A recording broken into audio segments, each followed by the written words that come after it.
Welcome to Career Tools. Today's topic, finding a recruiter. Here we go.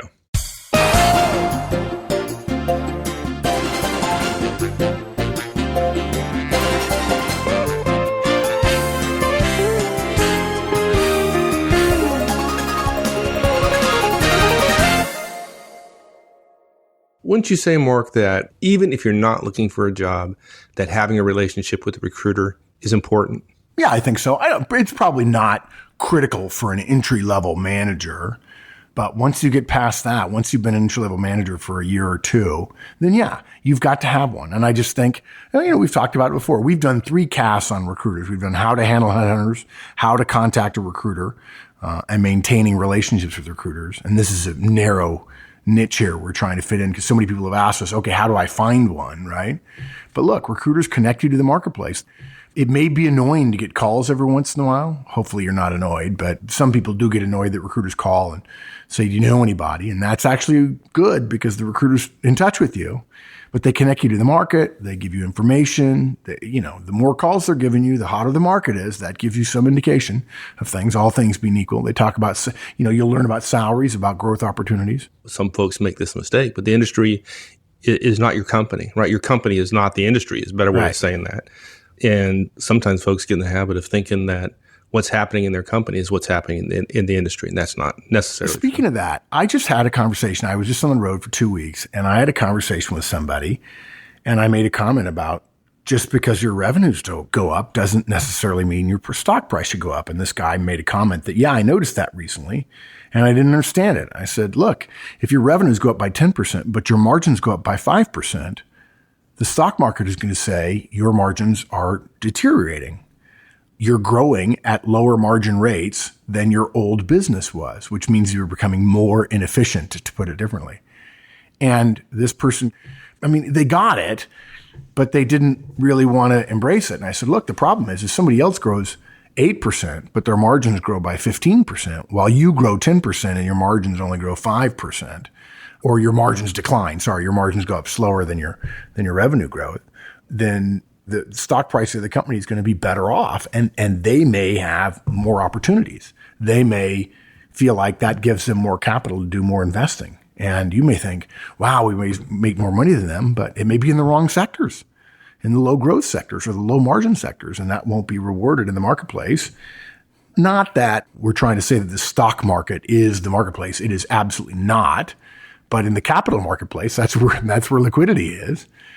And this person just really didn't get the idea that my company is not the market, right? They couldn't make that connection that they could be going down when the market was going up, or vice versa. Absolutely. I think recruiters also give you an opportunity, to give back to the rest of your network, right? By passing on non-sensitive, but information nonetheless, or making referrals or whatever. And if you're connected with a recruiter, you have a chance to help out some friends. Yeah, we talk about that all the time, about the people who have a relationship with a recruiter and they call and say, you interested in this? And the person goes, no, I'm not. And then they don't. And then they hang up. Think to offer, right, a friend or whatever. And they haven't learned the value of being number 2, which is a CEO succession planning rule about, it's too hard to get into now. But if you're not willing to recommend other people, you don't get how important it is to deal with the politics at the top of your organization. So yeah. Exactly. Yeah. Lots of good reasons for having a good relationship. Some of them subtle, some of them not so subtle. And I think, look, if you're a young manager, if you're an inexperienced manager, it's okay you don't know this stuff. That's why I have career tools and manager tools to help you understand this stuff. So when you get your first call, or when you're looking to find one, you'll know what to do. And that's what this cast is about, right? Right. So how do you find one, right? We know it's important now, but how do we find one? And what we've got with this cast is we're really filling a narrow niche. We've got, as I said, we've got 3 casts about recruiters. We've got how to handle headhunters, executive recruiters. And since I was a recruiter for a couple of years, I always hated headhunters. I hated the title, headhunters. How to contact a recruiter and maintaining recruiter relationships. This cast is very close to how to contact a recruiter, but it goes to a niche that Wendy and I get questions on all the time, which is, okay, how do I find one? How do I pick? And what we're going to recommend is 3 simple things. The number one thing is a personal recommendation. That's the best way to create a relationship, to pick a recruiter or recruiters. Boy, you got to get that. Recruiters for your career advancement over a 5 to 10 year period. The second thing you got to do, you certainly got to be smart enough to use the web, and there's all kinds of information out there. And then number 3, basically our recommendation is you got to find 3 to 5 of them. You got to reach out and make contact and see what kind of connection you make. See whether or not they're open to you. See whether or not they're interested in you. And if they're not, you probably need to move on. If you don't click, you probably need to move on. Those are just 3 steps so that when people ask us, so when Wendy and I get asked, how do I find one? How do I pick one? We'll say, we already have a cast on that. There's a cast for that. Yeah, there's a cast for that. We're going to trademark that. We should. Yeah. Okay, so you said that personal recommendations work best. So I assume what you mean by that is the best way to find a recruiter is from recommendations from your peers, whether they're in your company or not, right? Just ask people you know who have jobs that you might be interested in, how they got those jobs, and hook up with those recruiters. Yeah. I think this is part of the hidden job market, and people hear the word hidden and think it's hidden because people don't want to share it. But I think you need to understand, folks, that when the market is hidden, sometimes people take advantage of the hidden market. And I don't really like that word very much, but I'm using a bit of vocabulary that lots of managers use in the world today. When they're taking advantage of the hidden market, they don't think of it as hidden. They think as a friend of theirs calling them about something that's not yet on an open requisition list at the hiring company. And their friend says, let me get you in for an interview before it even goes to an open rec. And then the moment it becomes open, my boss will make you an offer and we're done. Wham, bam. And so that's the kind of, quote, hidden market. The person that's in the moment doing that, having that discussion with a recruiter, for instance, they don't think of it as being a hidden part of the marketplace. It's not hidden to them.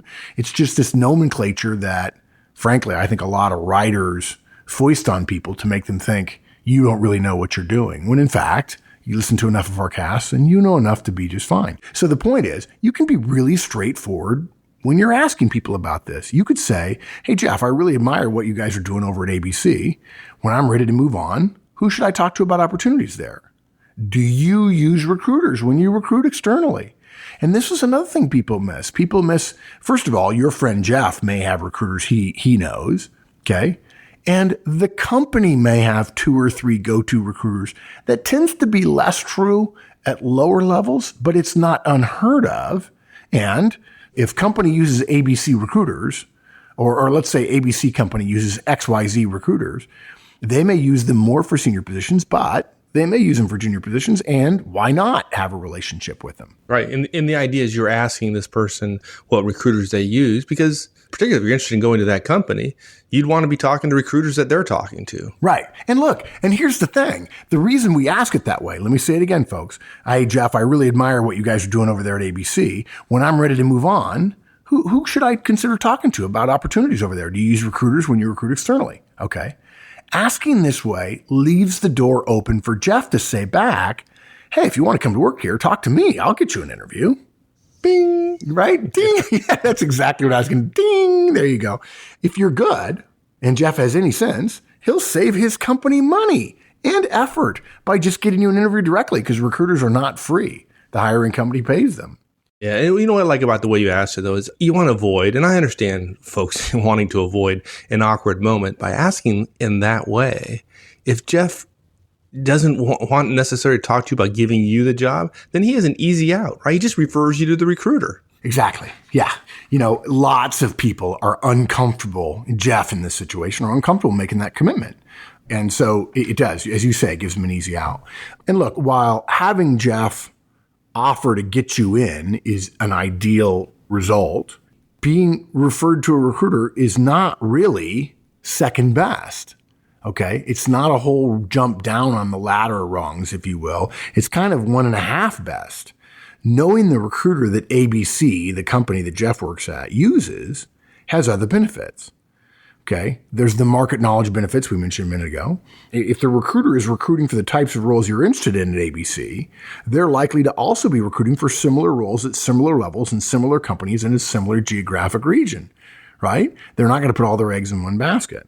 That's how recruiters work. And frankly, recruiters work in part by saying to DEF company, hey, I'm recruiting for that job over at ABC. I've got a bevy of people, we're already building up our resume database. We're pretty knowledgeable about the people who have those skills. We filled 3 of those positions for ABC already. Why wouldn't DEF talk to them if they're a competitor with ABC? Maybe they think they have a better value proposition and they can steal some people away that would have gone to ABC if DEF had not been using the recruiter who apparently is able to find people in the marketplace. Yeah. It also occurs to me that even if ABC company isn't currently recruiting for something you might be interested in, knowing the person who's going to get that tasking should an opening come up, that's pretty useful. That's a good thing. Yeah. You can guarantee that recruiter is not sitting around doing nothing because he's not recruiting for ABC. Recruiters are paid on commission. So the recruiter's going to be looking for other work. You can be pretty sure that other work is similar to the work, like we alluded to, at ABC, because other employees want to know his track record. And the only way recruiters develop a track record is to stay within some sort of niche. Okay, that's one thing. But look, don't forget the rest of your network. Start by asking the 2 or 3 or 4 people you know who are most likely to have contacts that will have the kind of roles you're looking for. Now, folks, here's a DISC moment for you. For those of you who are familiar with DISC, I know there are plenty of you in technology roles, and somebody gave me a real hard time about this recently. I felt bad. The way I presented it did not come across well, but I made an overgeneralization, which wasn't fair. But I know far too many tech managers who want to be hired because they're the smartest person in the room. But there's always somebody smarter. The leverage for 90% of the managers I know, when you combine the way people get jobs and the way people behave, the big opportunity for the vast majority of managers is developing their own network, is building internal and external networks. And I see a real weakness here among technical people who are not naturally people prone. And they poo-poo all those quote, flighty, unquote, and salesy, unquote, quote, unquote. And even when they're in a judgmental mood, cheesy, quote, unquote, marketing people or the people who seem to know everyone. But those people who know everyone know someone who's looking for a job that you could fill. And I am stunned at the number of people who aren't willing to reach out to somebody in sales and marketing who has hundreds of contacts across their industry. And actually, I shouldn't say that. I'm not stunned that they won't reach out. And the reason they won't reach out is they don't have a connection. They've been serving that person, perhaps. Maybe you're in an engineering role and you've been making products for the sales force and you know people in the sales force. And I got to tell you, folks, those people in the sales force, they know the other salespeople and they know the other marketing people in the other companies. They do. And so when we say asking the 2 or 3 or 4 people you know who are most likely to have contacts, if you look around and those people are 10 or 15 feet from you and they have the same dismal external and internal network you do, there's an opportunity for you. Again, networks, relationships. I'm sorry. Horseman's first law, it's all about people. And second one, more communication is better. Spoken like a true engineer, right? I mean, It's easy for me to say that. I learned it later, but man, I'm never letting go of it now. Well, okay, like you said, more communication is better. So let me ask you a question about that. Yeah, more communication is better. But what about confidentiality, right? If I start reaching out to my network, aren't I putting myself a little bit at risk here? I thought you were going to ask me about how confidential this podcast is. Dude, 30,000 people listen to us every week. Nothing we say is confidential. Yeah. No, you don't. Okay. Is that your official answer? Yeah, I don't get, okay. So my answer is not to worry about confidentiality, but I guess I'm a little bit surprised. I think what you're doing is you're just making it clear for people. But look, listen to the way we worded our question to Jeff. When I'm ready to move, you don't say I'm looking. Mm-hmm. Hey folks, ding. You don't say I'm looking. I want to say that Wendy and I were talking about this. She was traveling with me last week. Or maybe it's a cast we've had recently saying there is something in between totally satisfied with your job and not looking and looking, right? And it's open to new opportunities. And you can be both satisfied and as an executive, you have to be both satisfied and open to new opportunities. Holy Toledo, right? Right. So we don't say I'm looking, we leave it open. Right. You can say, I love my current position. I love my current company. Yeah. And I'm open to opportunities. Yeah. And I think it's important, folks, that when we tell you to say that, we're not putting you at risk. It is completely compatible in the minds of professional, savvy, experienced managers and executives and professionals to say, I'm totally happy, and when I'm ready to move, or I'm open to new opportunities. Those two things are not exclusive. Happiness where you are does not exclude more happiness somewhere else. You're not disloyal. You don't need to be confidential about this because it implies disloyalty. If it helps you to say, I'm really happy where I am, great, but you don't need to say that. You could just simply say, when I'm ready to move. Okay. And what you're doing is you're being prepared. And there's nothing wrong with that. We said this before. You're responsible for your career. There are very few people, I think, today, I could be wrong about this, but there are very few people today who pine for the days when their company was managing their career. I really don't. Now, there are a lot of people who haven't made the transition, or they understand the transition intellectually and then prove that all true intellectual knowledge has to be turned into an emotional knowledge, which is to say motion and behavior, is they don't really know anything if they're not willing to do anything about it. All the knowledge in the world without action is fairly wasted. So a lot of people understand they're supposed to manage their own career, but then don't have the network. And that's why we're here, is to try to help people build their network. And folks, it's as simple as a phone call a week or 2 phone calls a week and a lunch a week. That's all. It's not hard. Yeah. Executives do this all the time, folks. Your next recommendation shocked me, absolutely. When I was reading the show, it just absolutely shocked me, because you being the Luddite you are, and anti-Facebook, anti-Twitter, anti-technology in general, the idea that, look, if your network doesn't work out, go ahead and use the web. I'm surprised you could actually spell it, frankly. I am anti-technology. We need to update my packing videos. We really do. The packing videos from 3 years ago, when I packed, I have a new suitcase, smaller than the one I used to use, still doing just fine on all my road trips. I think somebody in the forums recently said, I don't see how I could do a 2-week trip. I'm like, okay, but watch the video. Can be done. And I have 4 smaller bags inside my larger bag. One has Macintosh accessories that I don't want to carry in my briefcase. Another one has Apple stuff like charging cords and dongles and stuff like that. Another one has my Zoom recorder if we have to record while I'm on the road, and a couple of chargers and so on. I think a charger for my little MiFi thing that we have from Verizon in case I don't have Wi-Fi or the internet anywhere. If I'm sitting in an airport or something and they don't have Wi-Fi. And then I've got toiletries. I've got 4 bags in my suitcase. You open up my suitcase and you see 4 smaller bags laying on top of all my clothes. And I've got an iPad and a MacBook Air and other chargers and batteries in my briefcase. I am not a Luddite. I just don't like it. I wonder what that whole thing was about. This is proof that you're not a Luddite. I take it back. The whole Facebook thing. I'm not fundamentally opposed to Facebook. I mean, we know people are using Facebook. We just, in much the same way that we have a future Manager Tools cast, or there's a Manager Tools cast coming out at some point about, can I be friends with my directs? And we say, hey, you can drink alcohol with your directs. You just can't say or do the stupid things you do when you're drunk with your directs. In the same way, I don't have any problem with Facebook. I have a problem with the stupid things people do with Facebook that damage their career. Right. And I would love to be on Facebook. I mean, really, seriously, I can see now the power of Facebook. It's a no-brainer. I'd love to be on it. The problem is it's of limited value to me because I'm assuming I'd have thousands of friends from work, and then the stuff my family posts would be fodder for work. And I think that would be, and I just can't imagine having 2 personas online. I can't imagine updating 2 personas online. So I promise, folks, we need to do an update on both Facebook and Twitter, so folks don't misunderstand where we come from on that stuff. And again, the idea of spending all day long being interrupted every 20 seconds because somebody tweeted you is the issue, right? So we'll come back. It's never the technology. It's never the technology. It's the behavior around the technology that matters. So now, back to our regularly scheduled show. I'm not a Luddite. I'm sorry.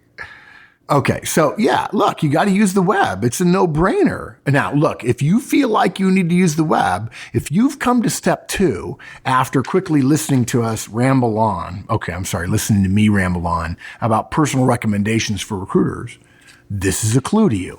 Go back to step 1 and ding yourself that your personal network is not good enough and you do have to use the web. Okay? Because that's a sign for you. Whether you're deciding to use a recruiter or not, your network we recommend it be solid. If it's not solid enough that you have to come use the web in step 2, it's not solid enough. Here's your sign. Yeah, here's your right. So look for job advertisements for the kind of roles you're interested in the right salary bracket, right geographic area. What is the question I always ask my friends when they ping me and say, I'm looking to do something else? Okay, what do you want to do and where do you want to do it? Not hard. And basically, you're looking for the recruiters who deal in your niche. So you need to find the jobs in that niche first, right? When you're looking, look for really well-written advertisements with plenty of detail, okay? Advertisements, folks, are a recruiter's shop window. Since you want to work with someone who's a professional, someone whose written work makes sense and doesn't contain spelling errors is a pretty good start. And you'd be surprised how many companies slapdash something together and recruiters do not do that. Good recruiters totally work in partnership with their clients. Short advertisements in general, okay, if they have minimal detail, lead us to conclude that the recruiter didn't have a long conversation with the client and they didn't take time to understand the needs.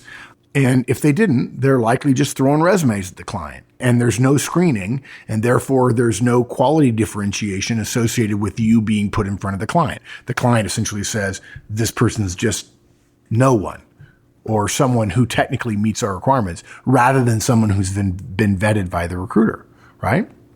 So then you go further. Look at the recruiting company's website. Work out how many jobs this recruiter is working on. And by the way, we're not looking at vast quantities. It's difficult for a recruiter to effectively work more than 10 or even, I know 20 is possible, but it's a real stretch. Okay.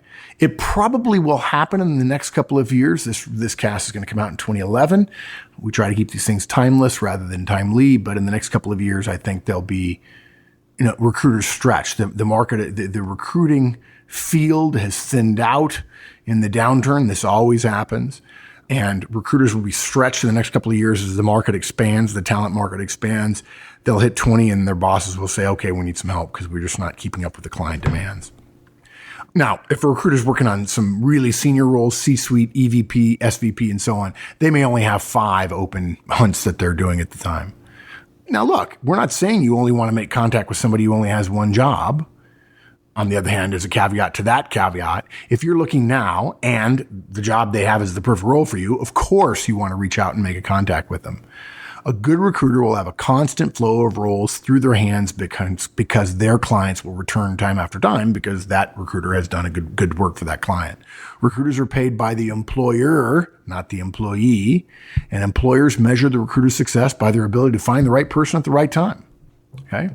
Repeat assignments are basically a determination of recruiter success.